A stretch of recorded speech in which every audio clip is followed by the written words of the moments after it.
Billy Farrell. I live in beautiful Price's Corner, Delaware. Finest place in all the world, that's right. I was born broker than a buzzard in a boneyard due to circumstances which directly preceded my birth. As a little kid, I was nearly put up for adoption. And my grandma, Farrell, Jewel, said that I could come live with her and my granddad, Hulbert, and they would raise me and my little brother together. When my grandma was a little girl, her daddy was a one-legged moonshiner. If you can imagine how hard a life that was out there in Lenore, West Virginia. That's where my family lived since the 1600s. Matter of fact, I'm the first generation to be born outside of West Virginia. Before my granddaddy was a one-legged moonshiner, he was a two-legged coal miner. And there was an accident in the mine. There was a collapse, and he lost his leg. He couldn't work in the mines anymore. So he took to moonshining, and I'm told he took to moonshine in general. There wasn't much else out there in the Appalachians for anybody. So when my grandma got married, started her family, had some kids, it was her idea to move the whole family out of West Virginia, and they moved to Newark, Delaware, in Chestnut Hill. And that's where they lived for years and years till they retired. And when they retired, my grandparents moved out to Ashton, Idaho. And that's where I went to live with them. Ashton, Idaho is a little bitty Mormon town, way out west and way, way up north. Population 1,000 people. The town's so small you could dial just the last 4 digits of the phone number and reach anybody. Town so small, if you dialed the wrong number, you could still talk for a half hour. A lot of friendly people out there, and it was beautiful too. Little Main Street, about half a dozen blocks. One side of Main Street was all farms. The other side of the Main Street was all little houses everyone lived in, a wood fire stove, fireplaces. We lived all the way to far into town. From my grandmother's porch, it was open wilderness. You could see clean to Wyoming. See the Grand Teton Mountains right there. It was a paradise. And there were a lot of families, little kids, plenty of playmates. We had all type of adventures. We would catch butterflies with butterfly nets, ride in the creek on an inner tube, try to make friends with the livestock, dare each other to touch an electric fence. I remember I was in 3rd grade. I must have been about 8 years old, and a little friend of mine said there was going to be a fishing contest at a lake on a farm on the other side of town, and they'd be giving out prizes depending on what you caught.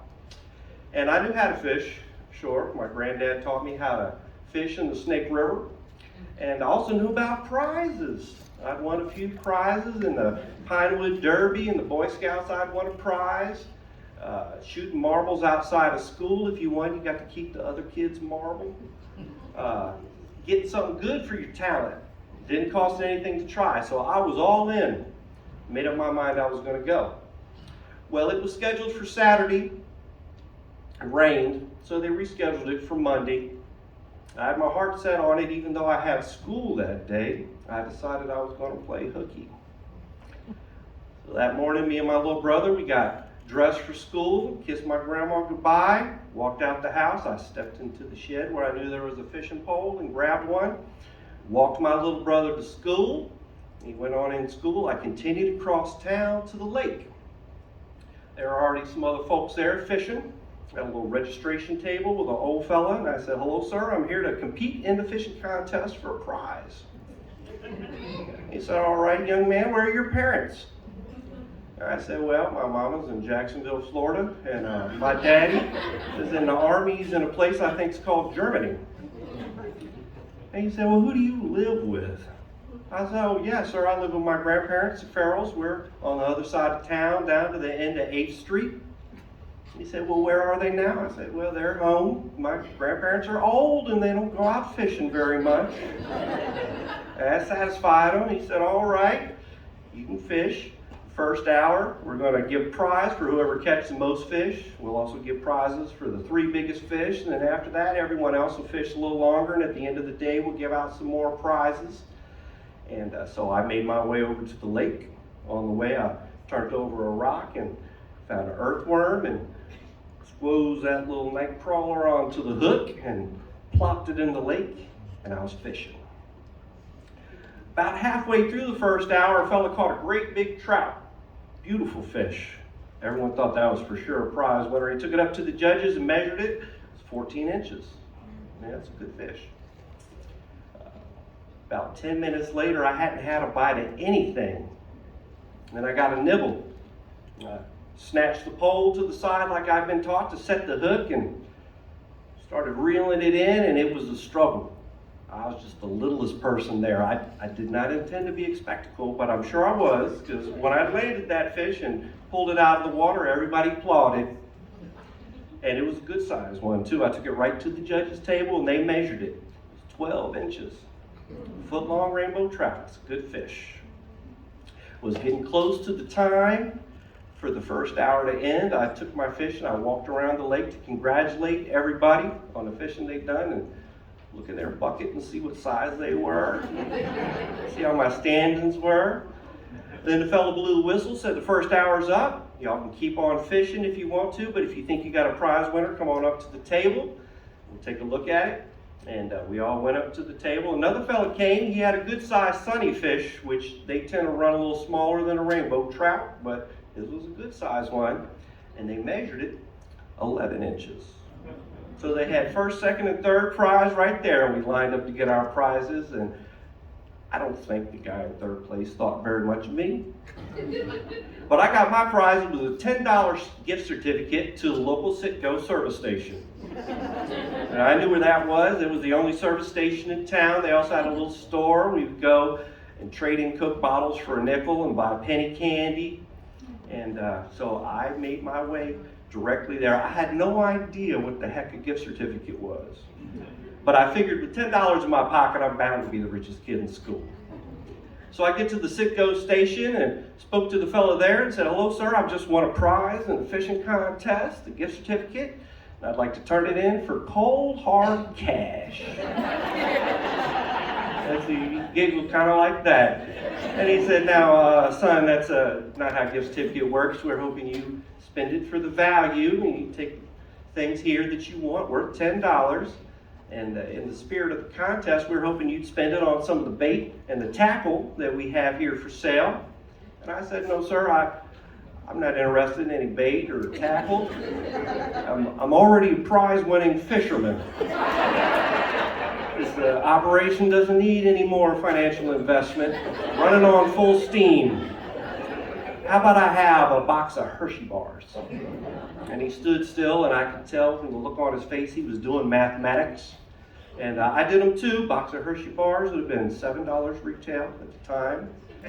So he nodded and he said, "That'd be fine, young man. Let me get you a new unopened box." And he went in the back and came out with the box. And I took a handful of Bazooka Joe gum, said, "We'll square the deal with this." And we shook on it. And he congratulated me on my prize and said, "Young man, let me give you some paper to wrap that fish in. You can take it on home."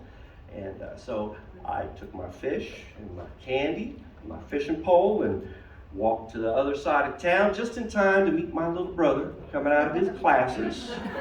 And we walked home together. And just before we went inside, I put the fishing pole back in the shed and walked in the front door chewing bubble gum with a box of Hershey bars. My grandma took one look at me and said, "Now, Billy, where did you get that candy? Because I know that you don't have any money." I said, "Grandma, I won this in a fishing contest." And she said, "Well, I don't know if I'm going to whoop you for stealing or whoop you for lying, but I'm whooping you." And she did. And I was shocked. I did not expect any harsh treatment to come as a result of my adventures. I expected accolades and acclaim. But I took my licks. And then the phone rang. My grandma went and answered the phone. And it was my school teacher. Yeah, she said, "Yeah, Miss Farrell, Billy wasn't in school today, and I just wanted to check and see if he's home and if he's doing fine." And she said, "Yeah, he's fine. Thank you for the call." And she got off the phone and she came into the other room and her look had softened. And she said, "Oh, Billy, that was your grade school teacher?" She said that today you were playing hooky. But I reckon you've already been punished, so we're going to leave it at that. And how about you show me this prize-winning fish? So I went and got the fish. I unwrapped it out the paper, and she said, oh, that is a fine fish. I'm going to teach you how to prepare it. And she did. She showed me how to scrape the scales off it and cut the head off and the tail and split it and clean it out. Then she put a dollop of bacon grease in a cast iron pan and got some cornmeal and some flour and salt and pepper, and she was a powerful sorceress in the kitchen. She could make anything delicious. As a matter of fact, she was good at anything. She could sing, she could play guitar, you would have loved her. Anyhow, before I knew it, we had a hot piece of fish to eat. And I ate some, she had some too, and golly, it was delicious. Fresh food from the earth. It doesn't get any better than that. And right then, I wasn't poor at all. I had abundance and a box of Hershey bars. Now, these days I don't go out fishing very often, but I do still like playing hooky. And in all my years, I've never had a finer bite of fish, and I've never known a finer woman than my grandma. And maybe I did give her a little bit of trouble, but I think she enjoyed it. Thank you so much for listening to my story.